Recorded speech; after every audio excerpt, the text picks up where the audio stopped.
Senate Foreign Relations Committee will come to order. For many exiles, human rights defenders, journalists, and civil society activists around the world, it takes incredible courage to speak out against autocrats. Both friends and foes send their agents across borders to hunt down and harass critics, even here on U.S. soil. We've seen disturbing allegations against an Indian government official for involvement in planning to assassinate a U.S. citizen in New York who was critical of the Indian government. This follows allegations of India's involvement in the killing of a Canadian Sikh leader earlier this year. The Modi government had labeled both critics as terrorists. Transnational repression is not new, but modern technologies have expanded the government's reach like never before. One of the most sophisticated global campaigns of transnational repression comes from the People's Republic of China.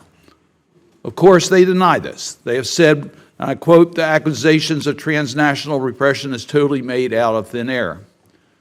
But tell that to the Olympic figure skater whose father participated in Tiananmen Square protests, or the Asian American Army veteran who ran for Congress in New York, or the Radio Free Asia journalist who lives in Virginia.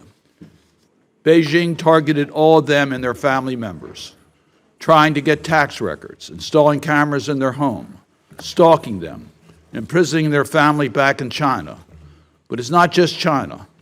Chechen leader told those who opposed him, quote, "This modern age and technology allows us to know everything, and we can find any of you."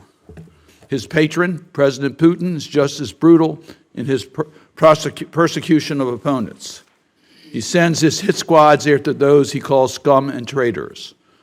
So I want to begin this hearing by thanking our witnesses, not just for coming to speak to us about this absolutely critical issue, but for your bravery and courage in the face of these attacks. And I'm going to have more to say about each one of our witnesses. This is a distinguished panel that have been on the forefront of the fight for human rights, and we thank you very much for your courage, and we particularly thank you for being with us today to share what we can do in regards to this important issue.